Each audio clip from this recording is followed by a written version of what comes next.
Welcome into the there you go, Jay. Welcome into the Wednesday morning coffee and football on Texas football. I'm Bobby Burton, joined by Jerry Hamilton. This episode of Coffee and Football brought to you by our friends over at the Lowy Law Firm. Thank you for their sponsorship. Jerry, you are still wearing the glasses because guess what? Texas remains number one in the AP poll. The Longhorns right now really in great shape as they prepare for the Georgia Bulldogs to come into town. Jerry, I'm going to let you talk about it, but first let's show folks this poll, the AP poll. Texas number 1, Oregon 2, Penn State 3, Ohio State 4, Georgia 5. What I find interesting here, Jerry, is early in the season it was all the SEC teams that were in the top 5. Now it's 3 out of 5 are in the Big Ten. What do you think about that? Yeah, I think so. I think they've started beating each other up as you'd expect in this conference. And Ole Miss has taken a couple of losses, right? Unexpectedly. The game against Kentucky and then obviously LSU, who's now in the top 10. By the way, I apologize for not having the shades on yesterday. That was an epic failure on my part. But I think there's some interesting things within this. I mean, who would have thought? I mean, how much money would have been lost or made if people had been able to bet on Army and Navy being in the top 25 of the 8 people in week 8? 23 and 25 on this list. Pitt's undefeated. BYU, with one of the biggest offensive turnarounds in maybe college football history, is undefeated. And there's Matt Campbell, undefeated. I mean, and there's SMU. Yeah. Indiana undefeated. And this is what's cool to me. And I know we have the Texas-Georgia game, and I am a broken record about this stuff. But Indiana has a shot to be a playoff team. That's what I think is cool about all this. BYU and Iowa State fans are like, really? Could this happen? We could be in a 12-team playoff? Boise State fans are like, man, we have the best player in the country or the second best player in the country. If the other guy thinks Travis Hunter is the best player in the country, we may be in the playoffs. SMU's like, you know what? Let's see how the rest of our schedule plays out. Who do you think? Hey, I got a question for you. Who do you think is overrated of this group? Like, I'm looking at Tennessee at 11, and I don't think they're the 11th best team in the country. I don't think Iowa State is the 9th best team in the country. I don't know that. Frankly, I don't know if Miami or Alabama should be ranked that highly. Anybody you see that maybe you think's overrated right now in this group after, let's say, inside the top 10? I think Miami's got a great schedule to stay unbeaten, but I think their defense is definitely not on that level. I would say that. And Cam Ward's ability to turn the ball over scares you if you're a Miami fan. I would say LSU to a certain extent because of injuries. We're going to find out. They go to A&M in 2 weeks. A&M has at Mississippi State this week, then LSU goes to A&M. So we'll find out on that one. Alabama, based on the last 2 weeks, yeah, you'd have to put them up there.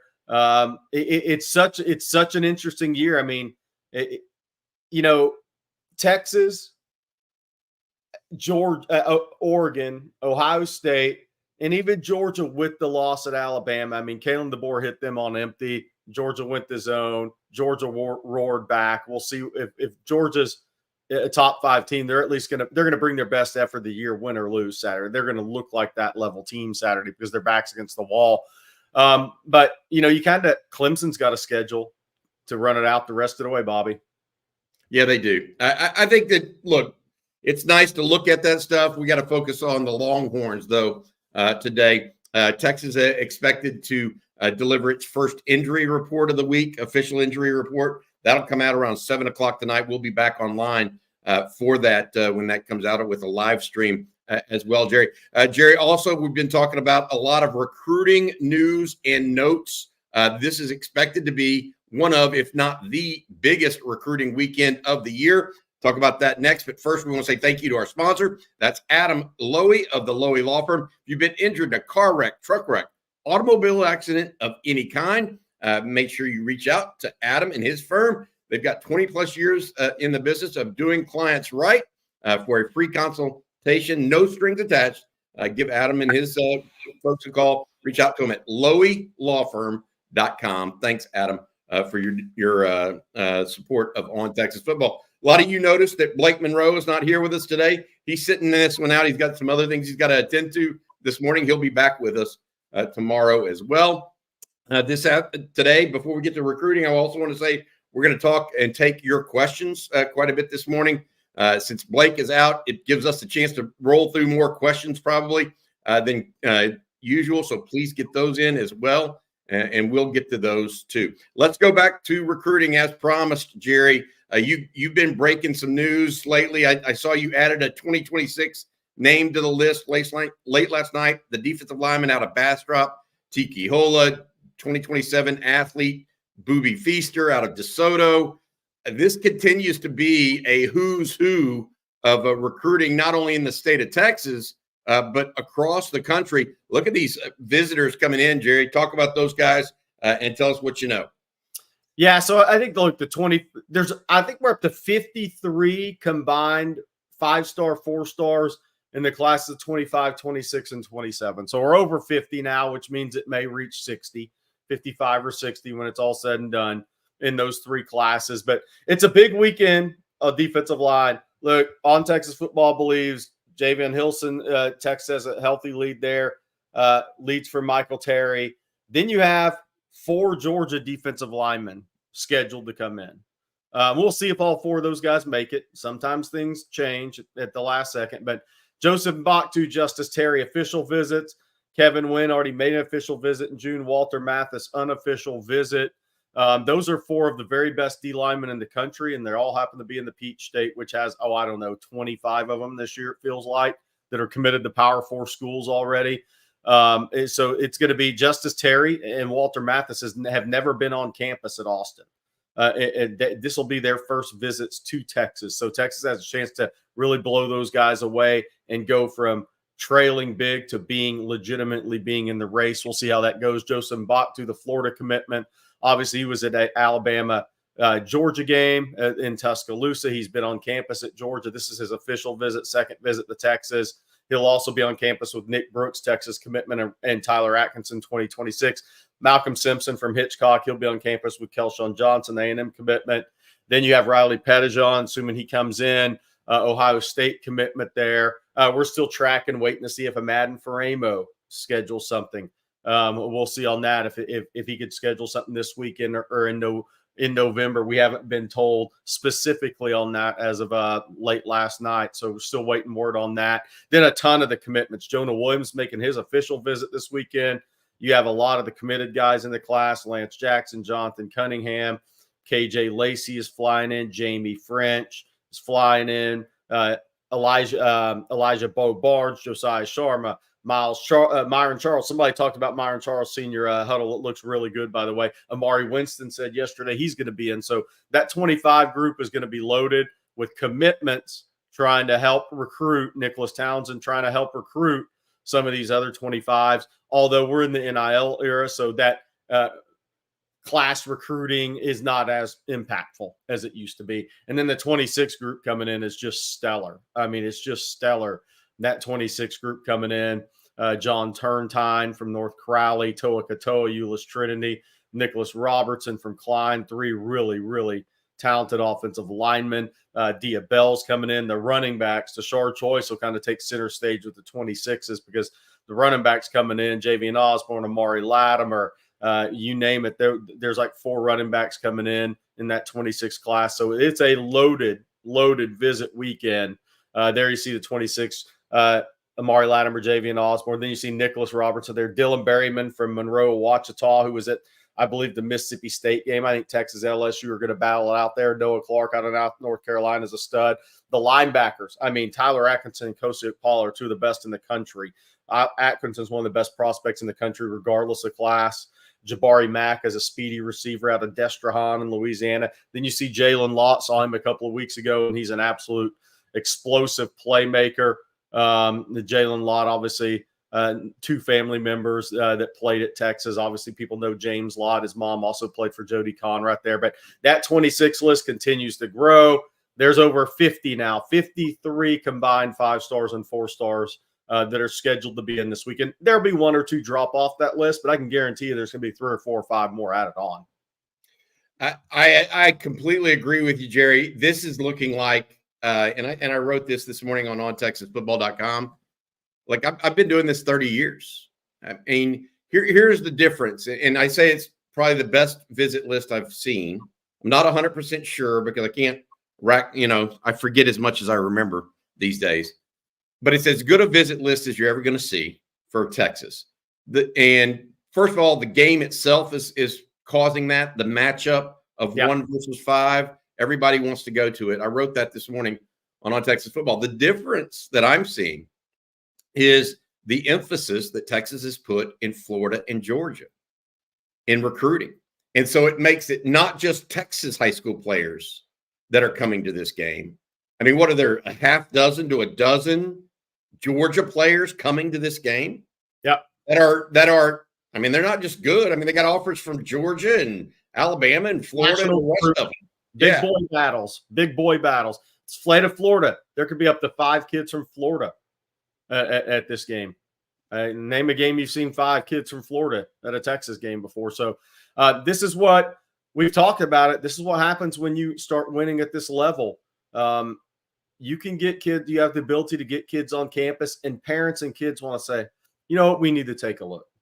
We need to take a look over there. And it doesn't hurt that Texas is one of the powerful NIL programs in college sports as well. We just being real about all of it. But when you win at that level, you have a much easier time getting a lot of kids to campus. And the more kids you can get to campus and the more frequently you get them to campus, even better your evaluation becomes, finding your continued culture fits.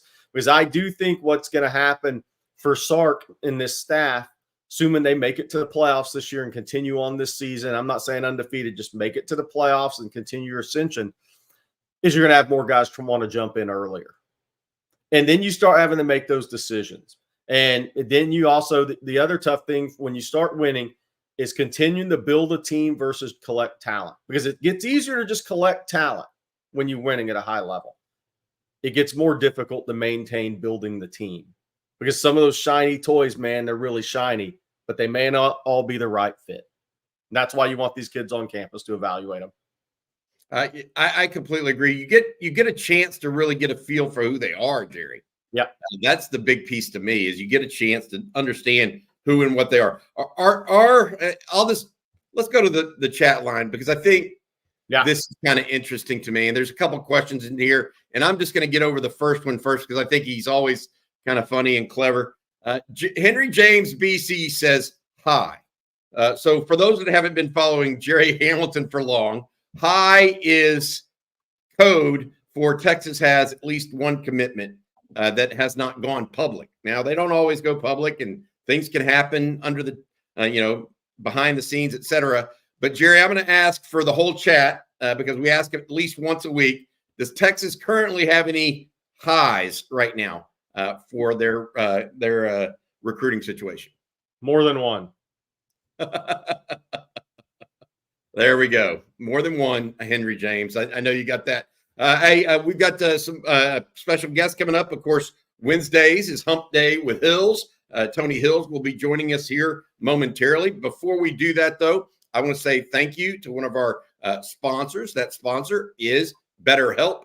BetterHelp, this episode brought to you by the folks at BetterHelp. There are a lot of helpful apps out there, but it would be difficult for any of them to be more useful than BetterHelp.com. BetterHelp is an app that helps those in need find the help they deserve and need. Absolutely. Maybe you're having personal issues that you just can't figure out. Maybe you've experienced major trauma in the past or recently lost a loved one. Maybe you get caught up comparing yourself to someone else, whatever the case may be. If you're considering beginning therapy as an option, you'll want to check out BetterHelp.com. BetterHelp is entirely online. It's designed to be convenient, flexible, and suited to your schedule. So no matter what your own previous experience with therapy is, they can fit your schedule and help you overcome your fears with BetterHelp. Visit BetterHelp.com/OnTexas today to get 10% off your first month. That's BetterHelp.com, HELP.com/OnTexas. we appreciate their sponsorship of On Texas Football. All right, let's bring in our friend Tony. And the first thing I look at, as soon as that final whistle blew, I was getting a text from Tony Hill saying, "I told you so." All right, Absolutely. Tony, I'll let you take your victory lap. What did you see on Saturday that got you excited about the Longhorns? Oh man, defense wins championships, guys. And let me know if I'm not coming through. You know, I put this banner up for the fans today, but looks great. Defense wins championships. This is what I knew. As great as Oklahoma's quarterback is going to be, the young kid, the freshman, in this type of game, you have to be able to understand the concepts of defense and what they're doing. So what I looked at is when I watched the Tennessee game, it was a lot of in Auburn. It was a lot of first look and then take off and use your feet. I knew he wasn't going to be able to do that against us. First of all, we have too much speed. Secondly, you knew that Anthony Hill was going to be a spy. The Colin Simmons and Anthony Hill spy, that was genius. I didn't see that coming. I knew one of them would be spying because in my thought process, it's like, okay, we have the speed with the linebackers to be able to stay with him, but you still want to be able to condense the rush lanes and get speed to him. That's how you get him on the ground. But to have some of those nickel 3-3-5 looks that we ran, some of the cross linebacker looks that we ran, PK, man, shout out to PK. He gets a game ball from me. So that was one thing that I saw. Offensively, I knew that if Quinn didn't look good, I knew that we had the ability to run the football. I always know that we have the ability to run the football. Now, what that looks like, depending on how the backs come to play, is one thing. But as it pertains to the opportunities and holes and lanes being open, I knew we were going to be able to do that because when I watched Oklahoma's defense, although they were stout, they just listen. I keep telling everybody this. The starting five on Texas offensive line are all available draft picks. Where they go, I don't know. But I'm telling you, this is a draftable, like all five of them. And I've seen this before. So I look at the trenches. Who dominates the trenches dominates the game. That's every OU game. If you go back and do all of the research and you look at no matter what the rankings are, whichever team had the better trench warfare, that was the team that was going to win because that game is a game of attrition. And we just have the better lines on both sides of the ball. So I was extremely confident. It's a different challenge this week. This is good on good. So I'm excited about this game as well. And I think this is going to probably be, to be honest, I think this is probably going to be Texas's like first real test. Quinn has a game underneath his belt. He got to shake the cobwebs off a little bit. And I'm curious to see what the game plan looks like against these guys. If you're talking to an O-lineman, if it's me, I'm always put it on the ground, punch him in the mouth, and let's see. That formula just doesn't lose. Like when you watch it from high school ranks all the way up to the pros, at the end of the day, the team that can run the ball and the team that can stop the run wins the game. Yeah, absolutely, Tony. I don't know if you've had a chance to watch Georgia, but if you have, how would you attack them in the run game? Because Texas had a lot of success with wide zone, outside zone against Oklahoma, right? Yeah. Sark loves the inside zone. They also run counters off it. They're very multiple in their run game. How would you attack Georgia? Because they're going to have the biggest front. I'm not saying they have the most athletic, but they're going to have the biggest front Texas has gone against. I think you bring out the same game plan that you had in Michigan, where you stretch them wide and make the big guys run, and then when they have to substitute, you go at the second group. Another thing that I love that Sark does is the misdirection in the formations. Also Georgia is susceptible to screens because they're so aggressive up front, and so the tight end is going to be another. And listen, I told guys in Michigan that hey, we might want to watch Gunnar Helm. The tight end is going to be a factor in this game. He is because he's unaccounted for and he's a safety blanket. And so I think that tight end screens, misdirection runs, wide zone stretches, those are going to be the things that hit Georgia. I don't think Georgia has seen a team with this much speed, and that's not going to bode well from them. And then here's the second part: if you're looking at going off of the run game and just talking about Georgia as a team, I'm curious to see what version of Georgia do we get. Do we get the first half of Alabama with Carson Beck looking like he forgot that football was being played today? If so, then it's going to get nasty. Or do we get the second half And if we get the second half, then how does Texas respond, right? How do we respond to that adversity? I believe that we're going to respond fine, but that's just one of those games where we have to wait and see. All right, I got a question for you here, because this is the one that I got to. You just said good on good. Yeah, it's the first game where you think it's good on good. I agree with that for the Longhorns. I think Michigan was overmatched. Their offense was overmatched by the Texas defense. I think their Michigan defense was good enough to compete with Texas. Texas had a great game plan and kind of out-coached them and outsmarted them and out-executed.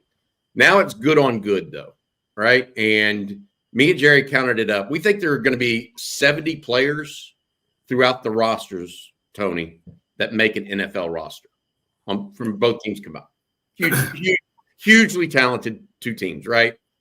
What do games like this, when it's good on good, come down to? Because I equated almost to an NFL game where, the number 1 team in the NFL could actually lose to the number 28 team in the NFL if things roll the right way that day and they have so what is, and I'm not saying that that's going to be the case, but what is it about this game when you go good on good? What are the things that you're looking for Texas or Georgia or whoever the winner is going to be able to do? There's 3 key components.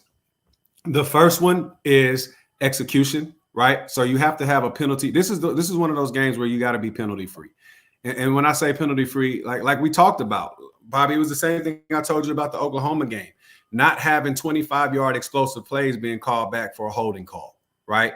Things like that. So we have to play a penalty-free game. We can't shoot ourselves with the foot in the foot with false starts or illegal motions or any of those type of things before the play gets started. That's the first thing. Secondly, it's going to be execution. Execution of the game plan, right? We're going to get different looks from Georgia. They're a little exotic defensively. And so being able to have Jake Majors being able to identify where the blitzes are coming from, setting the front, those type of things, that matters. Then you have what I call situational football time. So what does that look like? The 2 minutes of the second half and the last 4 minutes of the fourth quarter, right? If we're the 2 minutes of the second half dictate how the 2 minutes of the first half, of the second quarter dictate how the second half is going to go, right? For instance, swings. Say that whatever team, they score a touchdown. There's some sort of 3-and-out situation with a minute and 40 seconds left in the second quarter. They get the ball back and then they go up and put up a field goal. That's a 10-point swing, right? So what does that do? That can lose momentum, right? That gives the other team the up, especially if they have that 10-point swing and they get the ball back. Now that can turn into a 2-touchdown lead, right? So it's those nuances like that. And then lastly, it's just going to be the big guys up front dominating the line of scrimmage. Those are the things that I look for. And this is why I always go to those things. I've been on teams where we've been very talented outside, but we weren't very talented interiorly. And it doesn't work. You can't get the playoffs. All those exotic and explosive plays that you want because you can't hold up in the pass protection. It doesn't matter if the guy runs 4.2, 4.3. He's never going to see the ball because the quarterback's running for his life. So those are the things that I'm looking for in the game. And then also, I want to see when the oven gets hot. As you can see, I'm sweating because I just had a great workout today. When the oven gets hot, meaning that maybe there is a turnover that happens, or maybe there is a sack, right, or anything like that. How do you respond to that? Whoever can respond to that in the right way, right?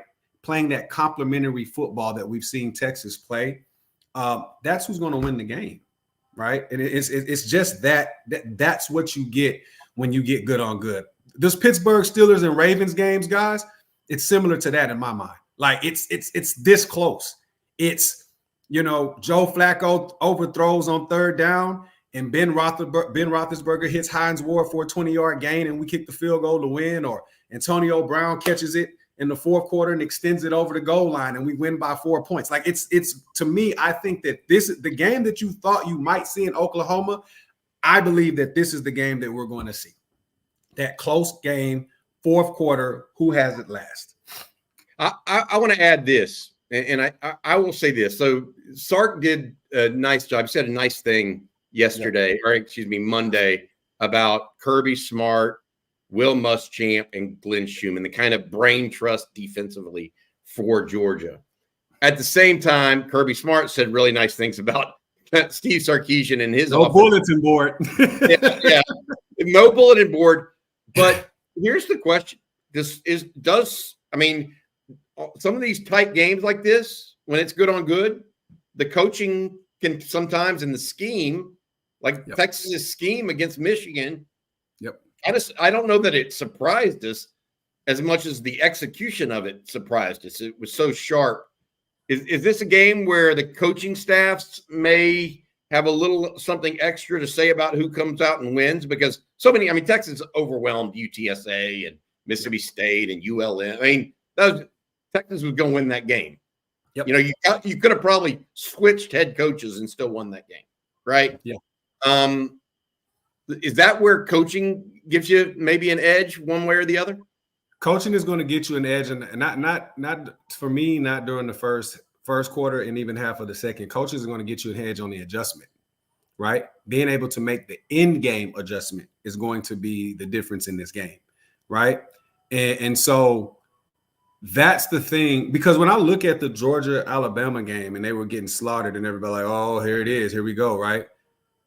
I don't think people really understand the immaculate in-game adjustment that Kirby Smart and Georgia had to literally be up in that game. They came back from being slaughtered, and now they're literally a point ahead. And if it isn't for the breakdown and the immaculate play by Ryan Williams, they go on to win that game. So that second half in-game adjustment is going to be crucial, right? And whichever coach can do that the best is going to give their team the best chance to win. But at the end of the day, Bobby, it still is dictated by the players on the field and executing, having a full understanding of the game plan and executing that game plan to perfection. That's how this is going to be. Like the margin of error for this game is like this much. It really is. This is one of those national title type matchups, to be honest. Hey, Tony, I asked this of Brian Robeson yesterday. B-Rob. Yeah. Yeah, still looks like he can throw the discus 220. By the way, how much does home field play a factor? If Texas can get up early in this game, how much you've played in these games, how big can this be? Because this is going to be the probably most wild environment Texas has ever put on in the stands or on a field. For Georgia offensively, it can dictate snap count. It can cause confusion, right? Because you can't hear. Like the thing about offense is you got to be able to communicate. So I'll give you an example. Say that, the crowd is going crazy. We're up, I don't know, maybe 10 points. Maybe the score is like, 17-3 or something like that, 14-3, right? Something crazy. They're going on a drive. The quarterback looks to the receiver to give the check, but the receiver is not looking because he can't hear, right? He's trying to figure out what's going on. He takes off. He runs a slant when he's supposed to run a post, sack fumble, right? That's a scenario, but those type of things can happen in these type of environments because when you can't communicate, it's hard. You guys remember a few years back when we played Arkansas. They only had 70,000 people in the stands, Jerry, but I swear to you that to this day, that's the loudest stadium I've ever played in my life. Yeah. Right.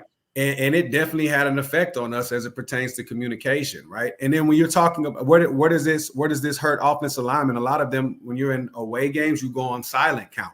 So you're timing up the center's head motion. Well, guess what? We got a monster on that edge named Colin Simmons that does the same thing. That can cause a lot of problems for that left or right tackle that's trying to time up the snap. If he's setting too deep, he's getting bull rushed. If he opens up the hip, he's getting beat inside. And now when you put Anthony Hill and the Sorrell on there and the Vernon Broughton, it can get pretty bad. It can get pretty bad. So Texas fans definitely have to understand they're going to be a part of this game and they will affect this game. And I know Sark will tell them that too. Tony, we appreciate your time this morning. As always, it was good to see you at the State Fair. You have a good one, buddy, and we'll see you on the flip side. And hopefully we're talking next Wednesday about another Longhorn win, bud. Let's go, man. Keep it rolling. That is Tony Hills, former Longhorn, actually current Longhorn. What the heck? played for a national championship, won one, played several years in the NFL as well. He joins us every Wednesday. Jerry, before we got a bunch of recruiting questions here today. Yeah.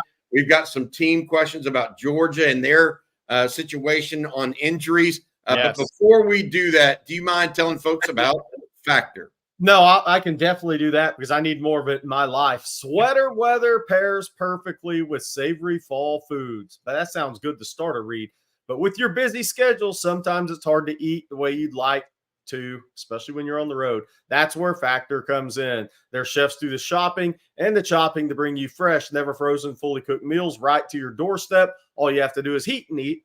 All of those meals are dietitian approved. I need a dietitian. So you know you're getting the nutrition you need along with all the fall flavors you crave. When it comes to meals, everyone wants the same thing. That's options. That's why Factor offers 35 wholesome meals every week, including Gourmet Plus, Keto, Calorie Smart, Vegan, plus Veggie. So you always find something you love that suits your lifestyle. There's more to Factor also than just lunches and dinner.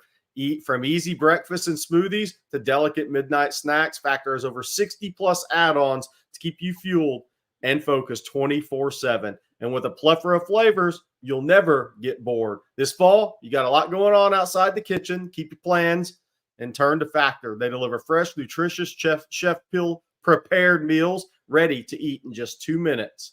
You work so hard, so treat your body right with Factor. They're fresh, never frozen, chef-catered meals. Make it easy to get the nutrition you need with a restaurant-like experience you definitely deserve. There's no prep and no mess, just delicious meals that feature premium ingredients like filet mignon, shrimp, and blackened salmon delivered right to your door. Ready in just 2 minutes, you'll savor every last bite.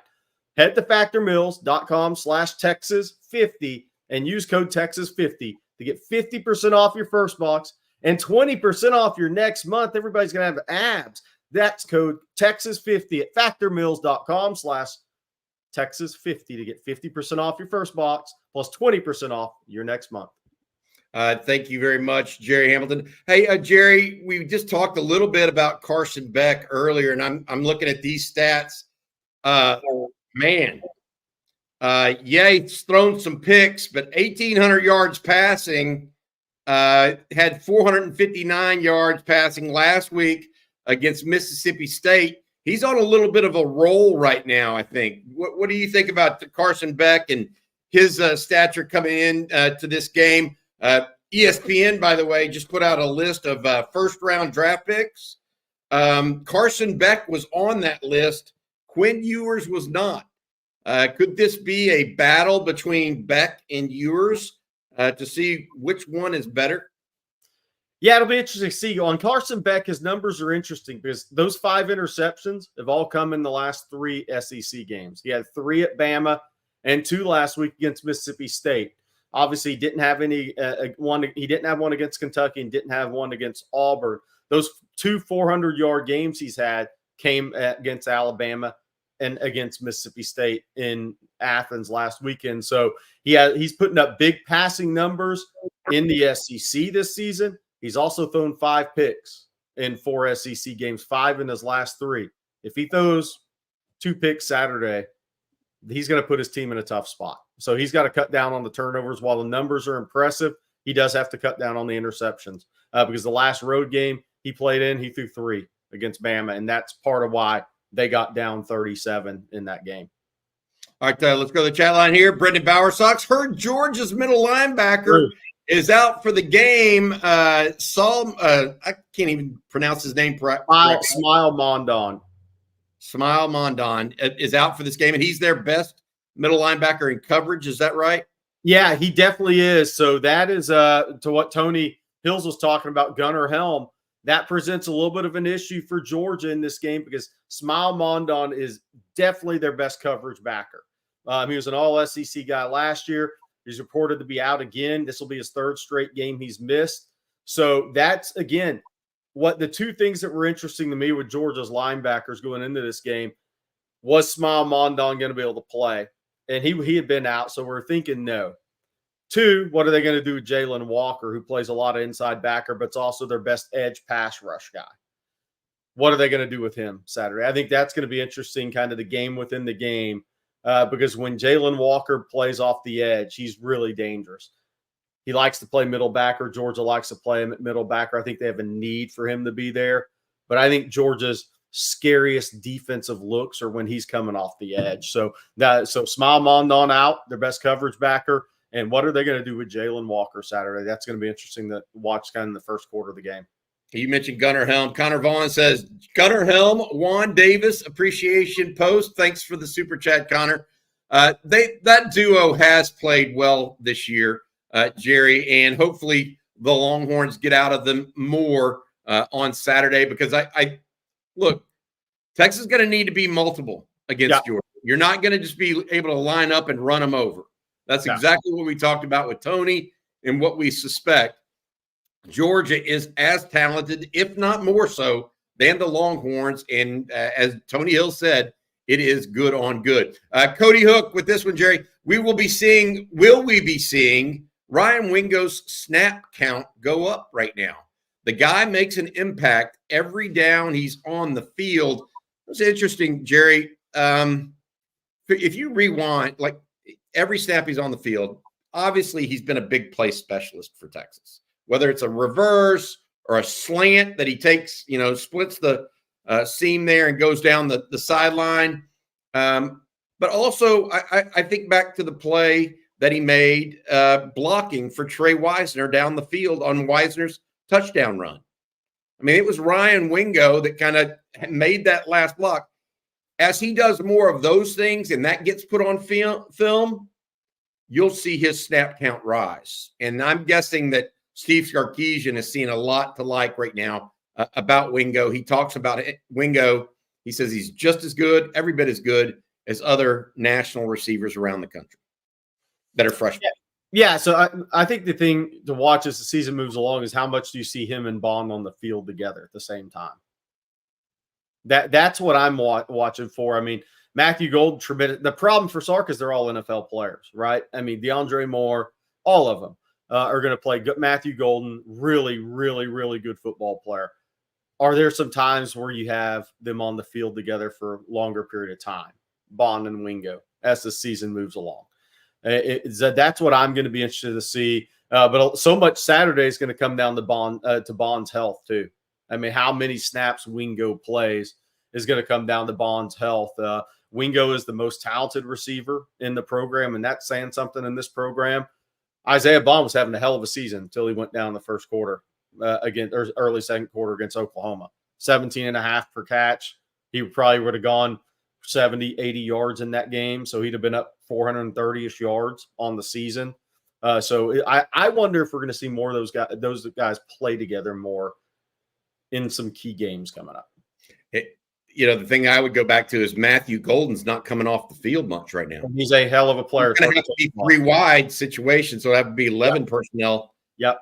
Because Golden had more snaps than any receiver on the team on Saturday. And it certainly wasn't because his right arm is any good. Not with a glove on. Trace Little. Brent Venables reminds me of Tom Strong. I guess that's Tom and Charlie put together. Think OU is going to be stuck in a swamp like us for the next decade, maybe not as long. OU sucks. I think OU's got to do something at offensive coordinator in the offseason. And they probably need to do something that fits Michael Hawkins because I don't think Jackson Arnold's going to be there. Jerry, what do you think?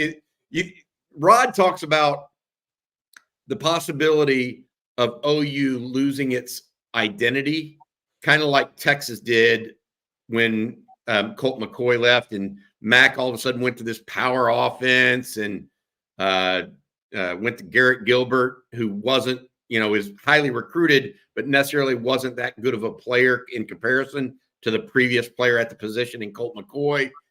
And now you have Dylan Gabriel leaving, Jackson Arnold taking over. He thinks it's an opportunity here for OU to be in a little bit of a downward spiral or funk, or stuck in a swamp, as Trace Little says. What do you think about that?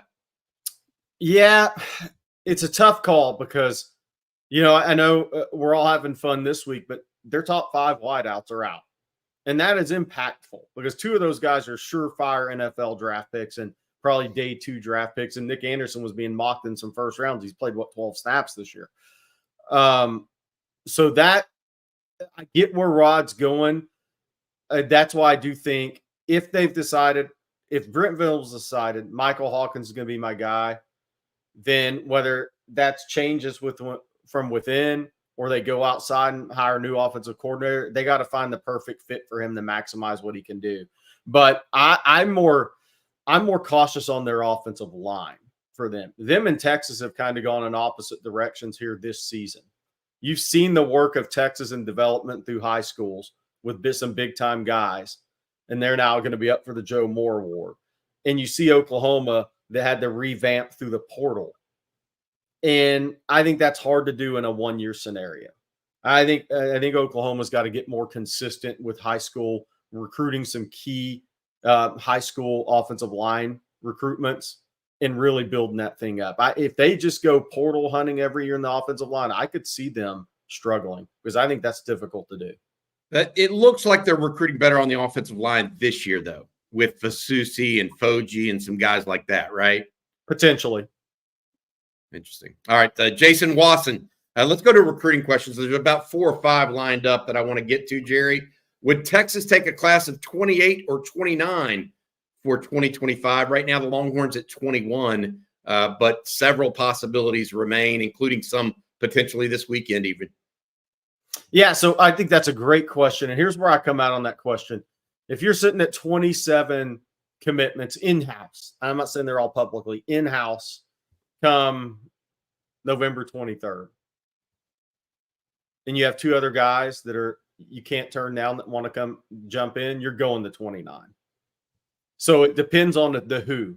They're not going to 29 to go to 29, but the level of players left on the board, if they start to run the table on some of those guys, Bobby, we know these guys aren't turning down hellacious players. Not happening. Yeah, difference maker Sark doesn't turn down. He finds a way. Yeah, and that is just the absolute truth.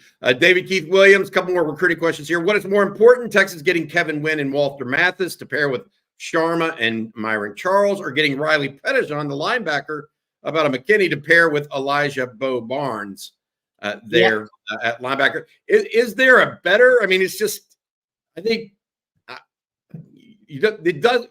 The either or propositions of the past are done with. Let's just do both. Yeah, that would be my suggestion. Well, yes, I agree with that, but I will answer the question in this particular class, in the 25 recruiting class. And I think Riley Pettijohn's a top 50 level prospect in the country, tremendous prospect.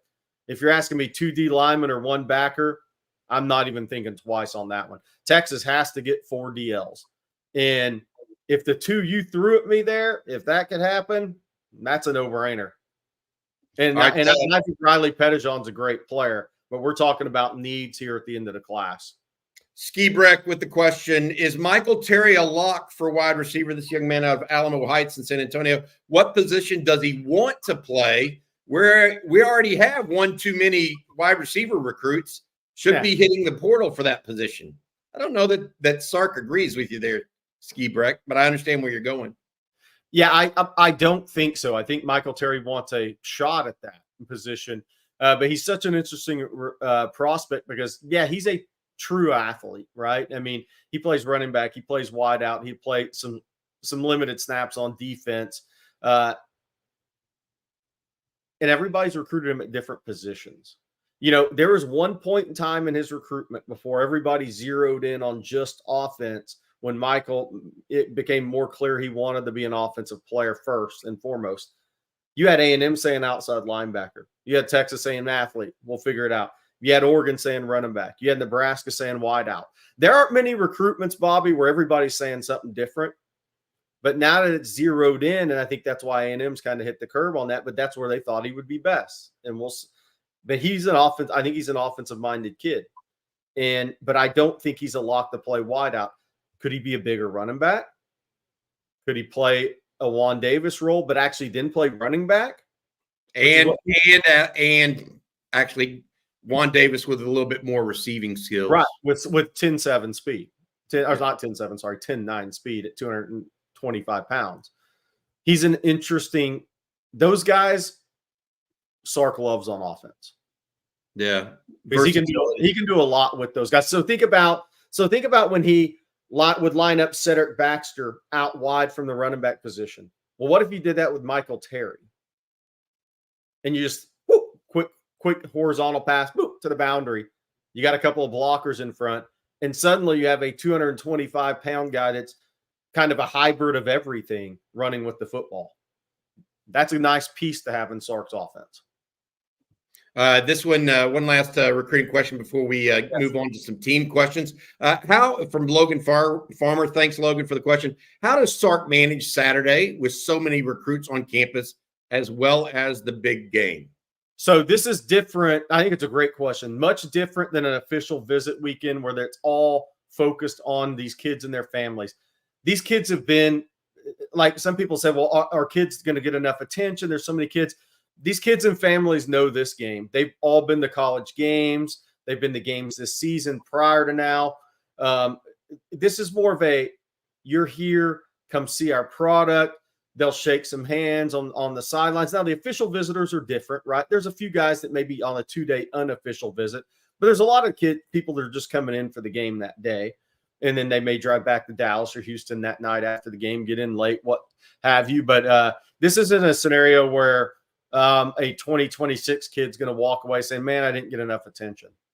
I don't see that at all, because you have junior days coming in January. This is where you get all these kids on campus. You get them around your environment. You get their families, their circles, their what have you on campus for this game, and put on your absolute best show the University of Texas football program can put on a Saturday. That's what is your selling point right now. A lot of those kids, they have already been to a game this year if they're from the state of Texas. They'll be back for your January junior days. They'll be back on campus multiple times. So I don't see anything negative there. But to your point, this isn't the traditional recruiting weekend for college coaches. They don't have a ton of time to spend with these kids when they're on campus for a 6-hour period of time. They see them, they shake their hand, they say hello, they may have a brief conversation. But this is totally different than official visit weekends unless you are on official visit. All right. We want to say thank you. We'll get to the team questions next. Say thank you to our newest sponsor of On Texas Football. That's Tecovas. Texans know that anywhere worth going is worth going in good boots. Tecovas are handcrafted with every stitch on point. Tecovas boots are made for a good time and a long time. I love the fact that they're already broken in for comfort right out of the box, and Tecovas makes it easy for anyone to find their favorite boot with all kinds of sizes and styles. Tecovas are simply the best boot around. I really like that they can either be daily boots or you can feel dressed up in them. Right now, get 10% off at tecovas.com/Texas football when you sign up for emails and text alerts. That's 10% off at tecovas.com/Texas football. With Tecovas Best in the West guarantee, you also get free returns and exchanges for 30 days. Tecovas.com/Texas football. See the site for details. Tecovas, point your toes west. These are really, really good boots, Jerry, and we like them a lot. Thank you for your sponsorship of On Texas Football. Let's get back to the chat line and bring some of this stuff in. Good morning from Chris Threadgill. What's y'all's thoughts on Georgia's running backs not rushing for 100 yards in any of their games this season? Georgia has not been run heavy. They've kind of Carson Beck's pretty good in play action is what they've done. They've established some level of running game, but they also have had 3 good running backs all year. Not unlike Texas would have had Cedric Baxter still been healthy. They had 3 guys. They're down to 2 now. Yeah, the freshman Frazier and Travis Etienne, the transfer from Florida. Branson Robinson, I think, is out for this game. I think that's part of it, Chris. They've got a group of running backs. Yeah, they've got 2 guys that'll play in the NFL. Travis Etienne's a very good player. And the freshman Nate Frazier is going to be maybe a stud down the line. Georgia's offensive line, I think, has been better in pass pro this year, though. That's the one thing I think. And look, that should be the case when you lose your starting center. I think they're on Drew Bobo's actually was their third team center starting the season. So Jared Wilson, your center's been out, and your All-American right guard Tate Ratledge has been out, and Dylan Fairchild, although a really good player, has maybe been up and down as a run blocker this year. So your interior's taking some hits. Obviously, that happened. Ratledge got hurt against Kentucky, and he's not expected back until Florida, I believe. And when your center's out, they've had some issues in their run game. But I'll say this: if they block it well, they have two guys that can make explosive runs. Yes. So Texas, big chore Saturday for Texas is to continue to beat those guys up front, because they have been beat in the run game this year, or they've had some missed assignments, had a couple of waist bender scenarios where they totally whiffed, and it caused what would have been a 10, 12-yard run to be a 1 or negative. So, see, Georgia's offensive line, I think both offensive lines have to perform at a high level Saturday. All right, this one from Bean. Good morning, Longhorn Nation. These flowers are for Lianga Lafau. He's my favorite linebacker right now. His reps always count. That's interesting. I was actually, and I agree with you, first of all, Brian Irwin yesterday on Lunch with the Coach, Jerry, singled out Lianga Lafau for one of the plays of the game where he shot a gap and literally detonated a running back in the backfield for like a 4-yard loss to put Oklahoma in a long third down situation, or second down and long. Lafau seems to be a guy they're leaning on more and more as the season wears on. It's not unlike, in some respects, what they did with Anthony Hill last year. Didn't start out of the gate, but as the season wears on, gets more and more play. What do you think about Lianga Lafau right now? Yeah, I think he's instinctively the best run defender linebacker Texas has, instinctively. And Anthony Hill's the best linebacker, will be the highest drafted linebacker. But I think Lianga Lafau looks like he was born to play inside linebacker and play between the hashes of a football field. He's just really, really good. It's instinctive. It's also diagnosing and reacting. Ray Lewis has called it reading the triangle. I think he's exceptional at it. Reading guard, center, guard. I think he's exceptional at it. And I think he is a very good football player in between the hashes. And I think, I think Anthony Smith right behind him is going to look very similar next year. So Texas is in a really good spot, but Lianga Lafau playing at a high level. It provides Nansen and PK the ability to move Anthony Hill around more and maximize Anthony Hill. And I think that may be the most important piece to it, is what those two guys can do together within the scheme. And when you can start putting Anthony Hill and Colin Simmons on the same side together, you get people's attention.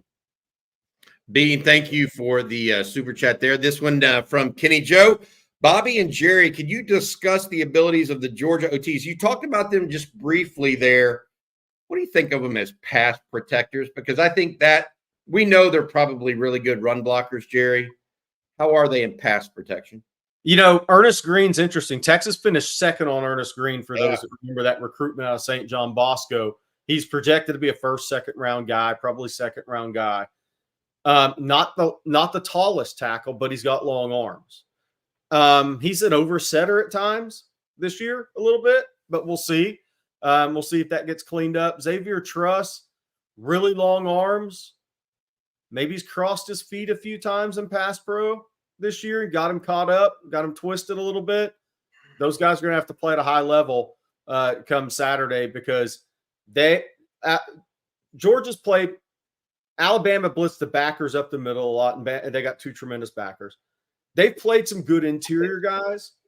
Kendrick Falk's really good off the edge for Auburn.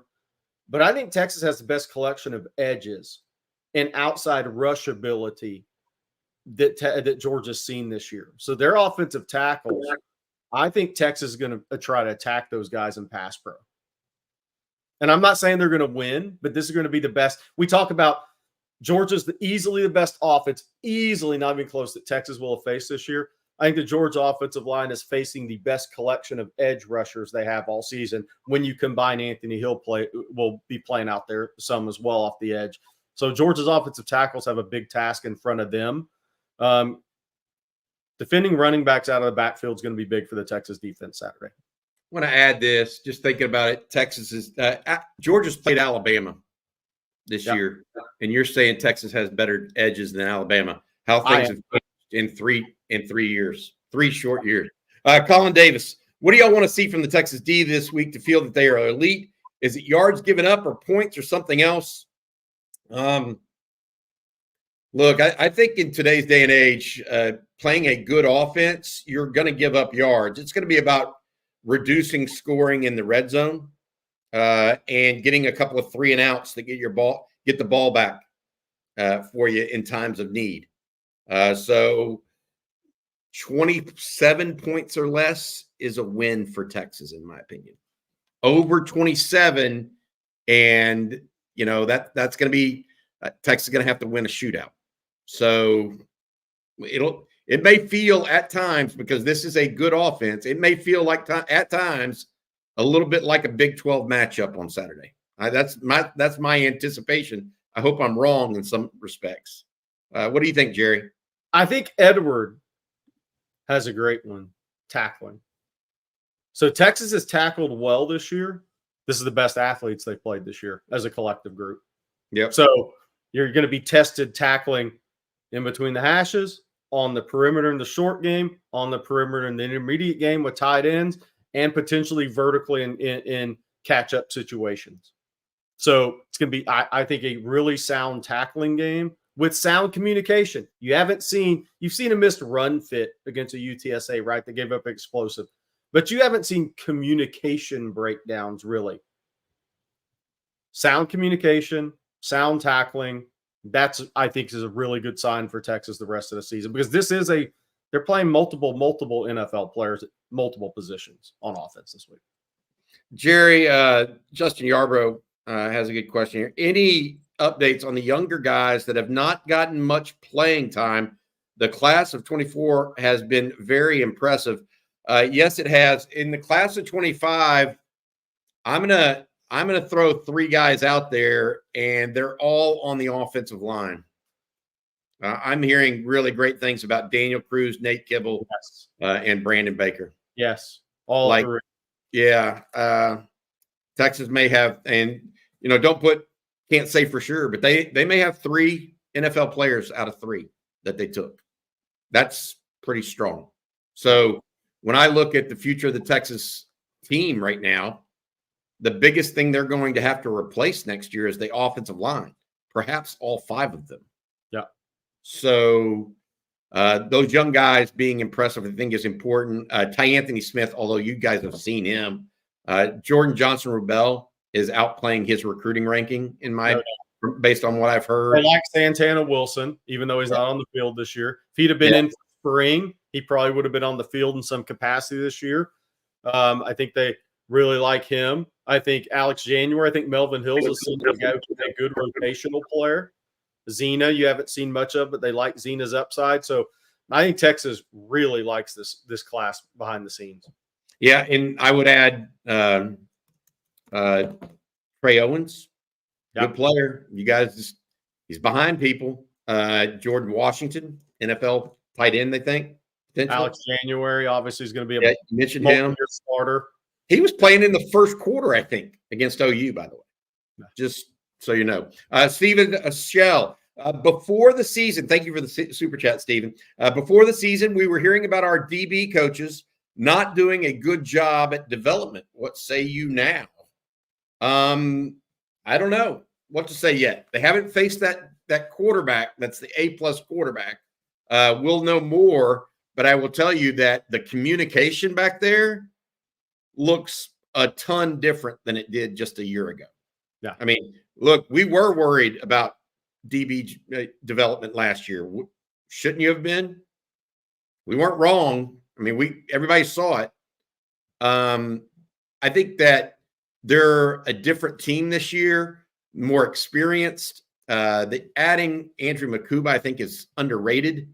because of how much experience. I mean, he brought 3 years of starting experience to the table at 2 different positions, by the way. He's played safety and nickel. You have Jalen Gilbo, who's now his 3rd year in the program. Jahdae Barron is a 3-year starter now. Michael Taft's a 2-year starter. Manny Muhammad's in his 2nd year starting. Yes, it's development. It's also experience. Let's see what else happens there. Ted M comes out and says, "My head is in Philly, but my horns are in Austin." Thanks, Ted, for the super chat. We appreciate you very much. Jerry Travis Bingham has a recruiting question for you. Will UT go all in, bid or match for Justice Terry, maybe the nation's #1 defensive lineman? What do you think? I don't think it'd be bringing him in for an official visit if it wasn't going to be an all-in scenario. Speaking of all-in, or at least get a feel for the all-in. Yeah. What are Jeff Gary asks? What are hotel rates this weekend? Better be all in. You better be all in on this one. That's why I brought it up exactly right next because this. I mean, I'm telling you now.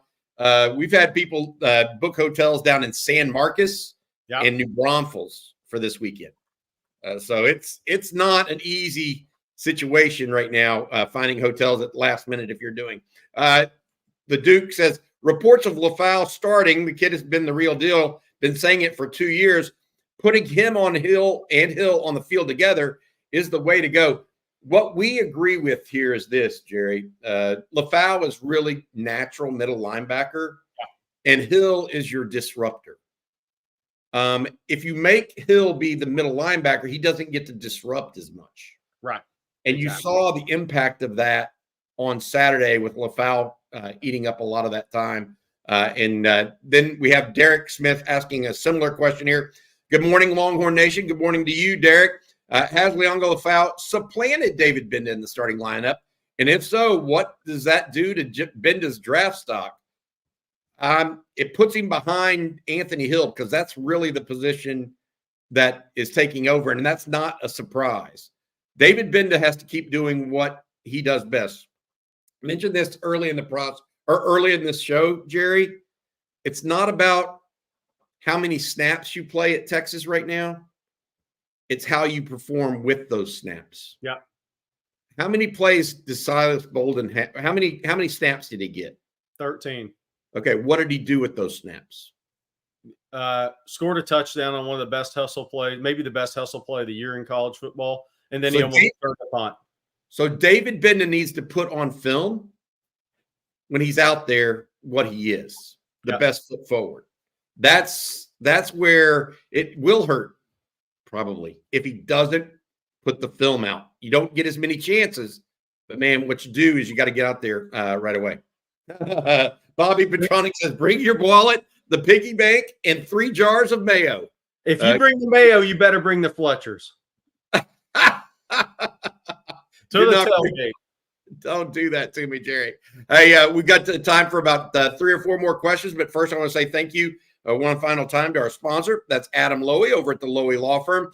He sponsors each and every Wednesday morning's Coffee and Football and has for more than a year now. We appreciate him very much.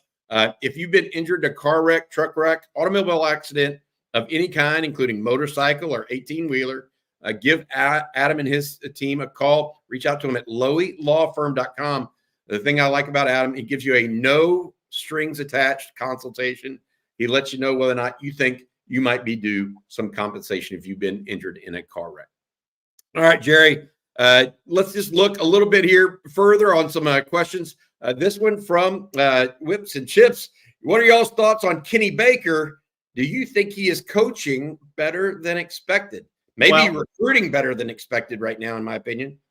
Well, coaching, not at all, because this channel's grown so much. But when he was hired, there's a guy we've had on this show a couple of times before named Nathan O'Neill that trains a bunch of guys for the NFL draft and trains a bunch of guys. I mean, he's worked with Clowney's, Bosa's in the offseason, all these guys. He is, if you ran up down the 2 best guys, Nathan O'Neill's considered one of the 2 best guys. And I called Nathan when Kenny Baker was hired, or before it was made official. I said, hey, what are your thoughts? Because I knew he'd know him. He said, know him well. Great pass rush coach. Period. He said he can coach a run game. on the level of the high end guys, great pass rush coach. And I was like, that's all I need to hear. Because literally agents send players to work with Nathan O'Neill to get ready for the draft. So he knows what he's talking about. He knows a guy that can teach pass rush. This one from Antoine. Our Zion Robinson, that's the big receiver whose dad is the TCU track coach out of Mansfield, I believe, or Jordan Clay out of San Antonio, another wide receiver, both 28-26 prospects. Are either of those going to visit for the game, or do we know for sure on either of those at this time, Jerry? Jordan Clay's on our list. On TexasFootball.com, we have the most updated list. A couple of guys added this morning. So we're up to 53 combined 5-stars and 4-stars in the 25, 6, and 7 classes. Jordan Clay is on that list, waiting to hear back on Zion Robinson. But Texas has been in communication with him this season. He's been to games at A&M, TCU. Obviously, his dad's the TCU track coach, and he's been to a game at Oklahoma. Ran Rodriguez, LFC, thank you for the super chat. He says, who do you guys project as starter at center next year? Daniel Cruz, or Connor Robertson? Young man that's a backup right now. He's the first string backup at center. Jerry, do you have that? Or I'm going to put another name in there that I've heard that's going to get a look, and that's Cole Hudson, depending on who all comes back at guard for Texas next year. Yeah, so I think that's exactly what that will depend on. I think it's going to be a great competition, and I'm not prepared to say I would think the experienced guys have the upper hand, but Daniel Cruz has been really good. Really good. Now, he snapped some credit this. I'll always give credit to the North Richland Hills coaching staff for letting him play some center last year, because they're a better team when a guy like that plays left tackle in high school. No doubt. But they wanted to help his future, and they played him at center some as a senior, and I'll always give them credit for that. And I think that helped accelerate his process this year at Texas a little bit. But this is still Daniel Cruz's first year concentrating at one singular position, being center. I expect him to make big strides in spring practice. This one from Don Gregory. Let me know if you ever need a fill-in for lunch with the coach. I'm the assistant head coach for women's soccer at Austin College up in Sherman, and can offer a unique perspective. Y'all are the best. Thanks, fellas. Jerry, lunch with the coach has been fun the last couple of weeks. Brian Irwin and Bob Shipley are starting to get a little giddy, if that makes sense to you. They know a good product when they see it. They also are pretty hard at times on the players. Quinn Ewers did not have a good game on Saturday. The coaches were quick to mention that. They are also quick to mention just how well that running game worked against Oklahoma and what Sark did to create that for them. I thought that was very, very strong as well. All right, guys, that's going to just about do it. We'll have final thoughts, but before we do that, I want to say please consider a subscription to On Texas Football if you get a chance, guys. Jerry and I are over there each and every morning and afternoon writing stories, answering questions on the message board. It's a community where folks are able to just join us, ask questions, talk about the Longhorns. Hopefully you feel welcome there all the time. It is on TexasFootball.com. Use the promo code OTFOG, and you can get $20 off an annual subscription. It's $39.95 for a year, and you can become an OTF OG. All right, Jerry, any final thoughts before we let folks go today from Coffee and Football here? No, I think what Tony Hill said is great. This is, I'm like him. I expect a 4-quarter game Saturday. I think Georgia is this will be the first game this season, because Michigan lost so much, and we talked about it headed in that game, especially in offense. This will be the first game all season where the talent is toe-to-toe for Texas. I mean, it's right there. And Georgia may even be a little more talented. They should be, because of how they've recruited for 7-8 consecutive years and where they're at as a program. They should still be a little ahead. But now they've also kicked some guys off that team. But this will be the first game this year where it's really talent match across the board. If not, Georgia has a little more still. That's going to make for a great game, because Georgia's coming in. They're playing a lot for their SEC championship life in this game. They can't drop another game. conceivably and get there, not with the way the race is going. Texas, another chance to make a massive statement. I can't tell you how big it would be for the program to say you beat Alabama, Michigan, and Georgia in less than a 2-year period of time. I mean, college football. I mean, and somebody asked in recruiting, what happens if Texas loses the game in recruiting? Look, I think it's going to be a great show. I think on the field for recruiting, it's going to be a great show. Texas has arrived as a national recruiting power. The key for me the whole season has been win, lose this game, whatever, make the playoff again. This is the first year of the 12-year playoff, 12-team playoff. This is a big deal in college football to make it. And it's going to be presented like college football playoff never has in football. This is just get back to the playoff this year. If you go 11-1, 12-1, whatever, if you go 10-2, just get back. That's my thing. Then you're continue to ascend as a program. So one game, when I guess my long-winded, one singular game isn't going to make the difference if you lose. It's not really going to hurt you that much as long as you continue on and ascend the rest of the season. The show that Texas has put on, the win at Michigan, the win over Bama last year, getting to the playoff last year, everything's set up for Steve Sarkisian. They just need to you could go put on a really good show and play well and lose 28-27 in a game like this. And the loss doesn't kill you. It helps Georgia if they come in and beat you. But now if Texas wins this game, watch out. That's all I got this. Want to say this too. For those of you guys that are going to be in town on Thursday night, Jerry, myself, Rod Babers, all going to be over at the Hole in the Wall with the ginger one, Bert Auburn, and that flowing locks of hair. He will actually be there doing a signing autograph session from 6 to 7 o'clock. Please join us over at the Hole in the Wall. We'll be doing the winning drive instead of 3:30 tomorrow. It will be at 6 o'clock p.m. Jerry, myself, and Rod all there at Hole in the Wall. That's on the Drag, if you're unfamiliar with that, in Austin. Thanks to our friends over at Hargrove Roofing.